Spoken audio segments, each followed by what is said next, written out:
Hey everyone, Britt and Chris Carmichael here, bringing you the Elevated Life series where we teach you simple mindset shifts to create radical transformation in your life. And today's topic is all about how to stop making excuses, because too many of us have big dreams that we want to go after, and we allow small things like excuses to stop us from going after those big and small goals. So we're going to teach you 3 ways to stop making those little excuses that stop you from doing amazing things. But before we do that, just take a moment to say hello if you're live watching. Where are you watching from? Thanks for tuning in to the Elevated Life. We love joining you guys live, and I feel like we finally are back into the swing of things here, so we've got a little routine going. So thank you so much for tuning in. Let's talk about excuses and why do we make them and how to stop. Yeah, before we really get into it, think about it for a moment.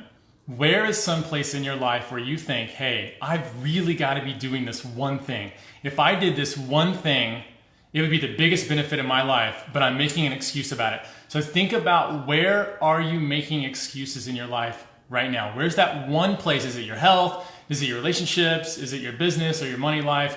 Whatever that thing is, think about where you're making an excuse while you listen to this, and think about how you can start to change that and take action on these things that we say, and start to not do that anymore and achieve your dreams. You know where I make an excuse? Where? Going to the gym. There you go. That's my place. What's your guys? Where do you guys make excuses in your life that stop you? Exercise, health, finances, and relationships.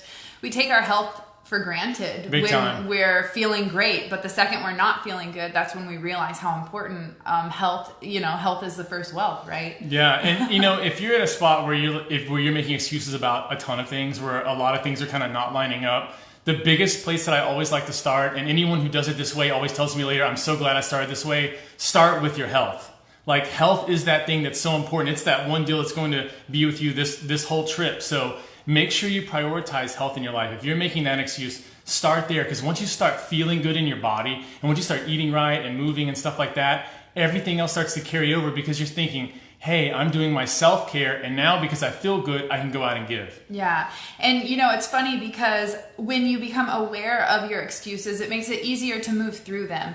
And I was at the gym yesterday, or 2 days ago, or, I was at the gym this week, guys. I'm committed.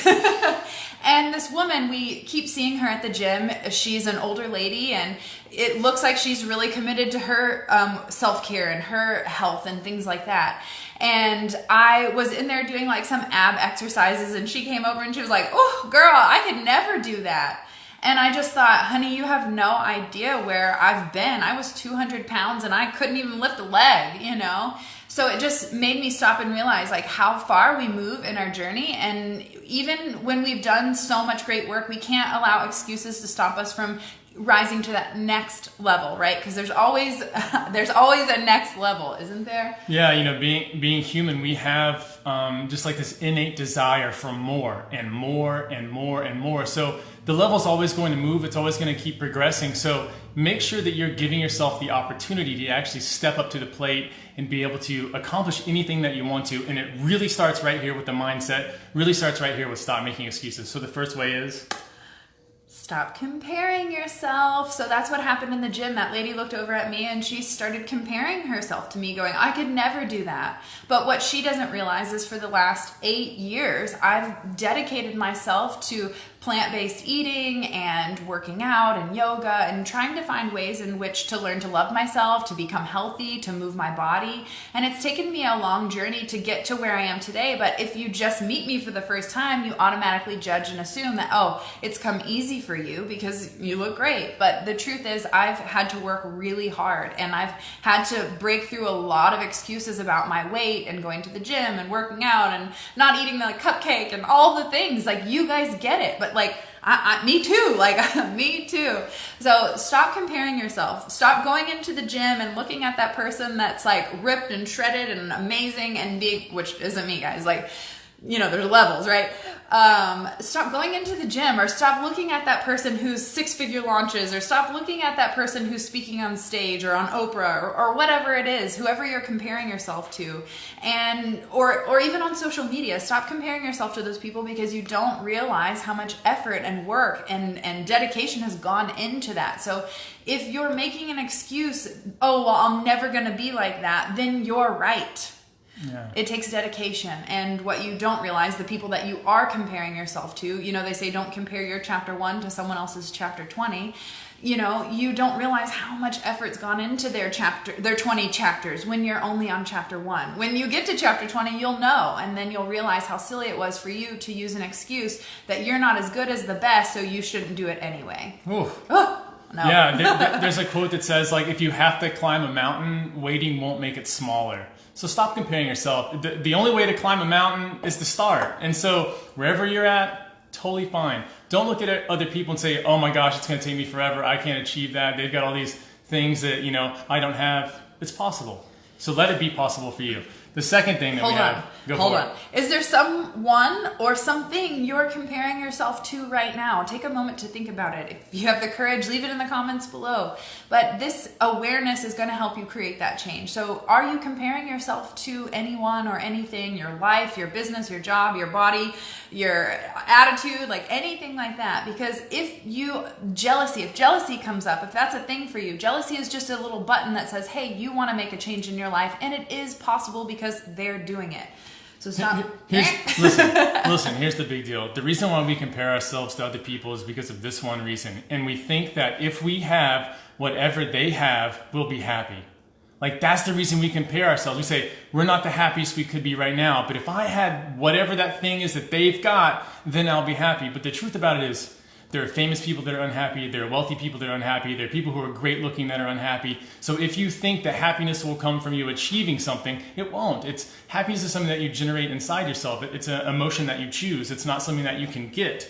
And so make sure that you're not doing that. Don't get stuck in the comparing thing, thinking you'll be happy once you have that, because that's not how it starts. So true. And I just want to take a moment. It says, cheers, mate. Lots of love from the Maldives. Oh, yes. Okay, we've been dying to go to the Maldives, so thank you for tuning in. Please send pictures and your address, and we're coming over. Okay, so number 1 is to stop comparing yourself. Number 2 is to stop blaming people. Blaming yourself, blaming excuses, blaming in general. Yeah, anytime that you do this, what you're doing is you're giving something else your power. You're saying, because of this, I can't do that. And the reality here is that you are the hero in your story. If you've never accepted that, or if you've never known that before, this is going to be a Truthful Friday for you. You are. Is that what we need to change the name? Yeah, we're changing the name of the Elevated Life to Truthful Fridays. Listen, so you're the hero, and you have to start acting like that. If you're blaming people because you're waiting for other things to happen from other people, don't do that. Just start moving. Just start going. Just start taking action. Just start something. Don't ever get yourself in a spot where, well, I can't eat the right way because my family's not doing it. I can't exercise because I don't have a gym partner. Like, all these are just excuses that we use. It's always putting the blame on someone else. Like, the second that you realize you're the hero, you start taking responsibility for everything. Every action that I do, every food I put into my mouth, every thought that I think, every word that I speak, it's all on my shoulders. No one else can do it. So once you start doing that, all the blame game just stops. And you stop putting so much pressure on other people. Because once you have less pressure on other people, you can relax into really good relationships because there's no level of expectation. Man, when you stop playing the blame game, you automatically reclaim your personal power. That made me feel good just thinking about, the second you stop blaming outside external sources, you automatically take responsibility, control, and power back into your life. That made me feel empowered just listening to that. Have you found a place in your life where you're blaming a particular situation, maybe an ailment, a person, anything, a spouse, anything? Is there anywhere you're using blame in your life that is holding you back from moving forward, going towards your dreams, or helping you to achieve what it is you want for your health or your family? I've also noticed a lot with women who tend to be slanted more on the woo-woo side. A lot of times they use their husband as an excuse as to why they can't do that. Mm-hmm. And I'll tell you this one, when Britt got into woo-woo stuff, I wasn't into it, but it wasn't a thing that stopped her. I wasn't like, hey, don't do that. But it wasn't a place where I was super woo and Britt was, it wasn't like that. So Britt just did it anyways. Just do it anyways. If your partner doesn't want to go to the gym with you, do it anyways. If they don't want to get their health in order, he doesn't want to get a mani-pedi. It's been 12 years and I ask him every 2 weeks, you want to come with me? And he says no. Does that stop me from getting a mani-pedi? No, like you have to do things for you. So don't blame your husband or your partner. I mean, they're your teammate. They're the person you signed up for life with, you know? So don't allow yourself to blame your partner for not doing the things that you want to do in your life. That's weak and I don't accept it. Yeah, prioritize yourself. You know, you have a better relationship when you do that because you'll be happy. If you stop doing certain things because your partner doesn't want you, you'll start resenting them. And then that carries over into everything. Intimacy dies, all the good conversations that you have kind of die off because there's always that like, but I really want to be doing this and what's the deal? So don't do that. Yeah, Anne says, yes, that's a big energy shifter. I used to blame a mental health label I was given at 12 and it held me back for over 2 decades. Yeah.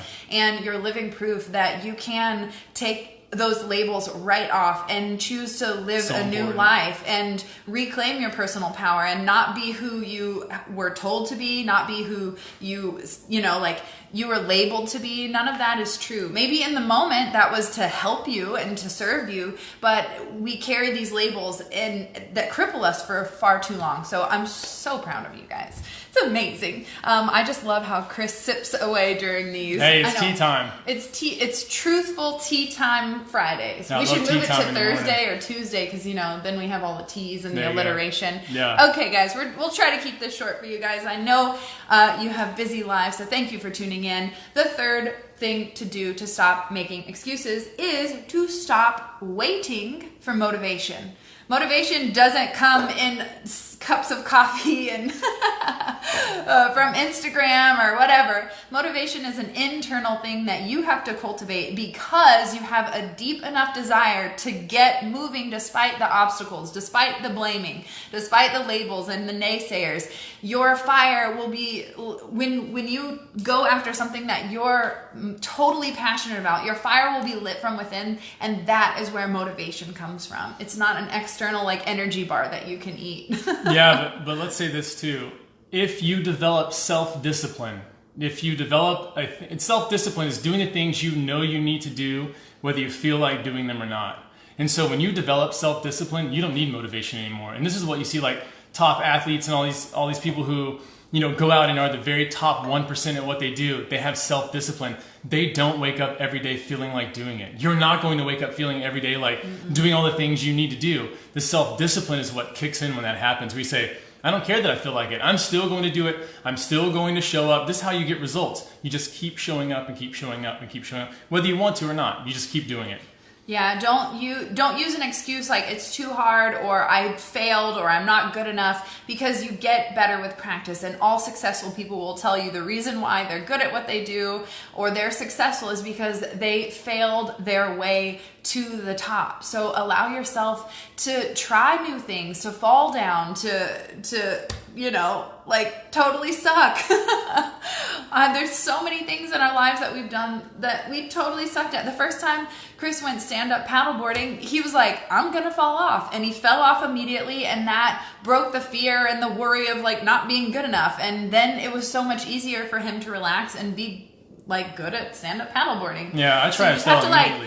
He just like got on the board, fell right into the water. He took no time at all to fail. Let's do it. I'm ready, yeah. He failed his way quickly to success. So thank you guys for tuning in. What was your big aha moment from today's topic on how to stop making excuses? Failed to success. Yeah.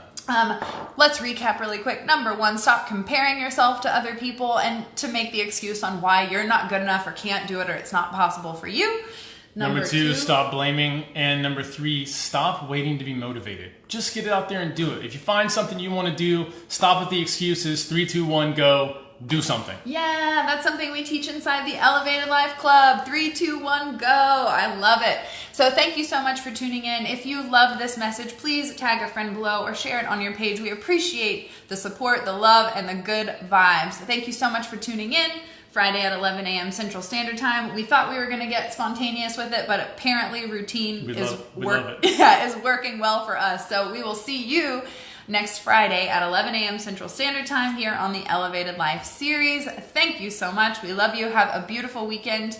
And we can't wait to see what you do over the weekend because you have stopped making excuses. Go paint that picture, go clean that room, go redecorate. Do something fun. Do something awesome this weekend for you that you've been making excuses. It's time. 3, 2, 1, go. We'll see you next week. Bye, guys. Bye.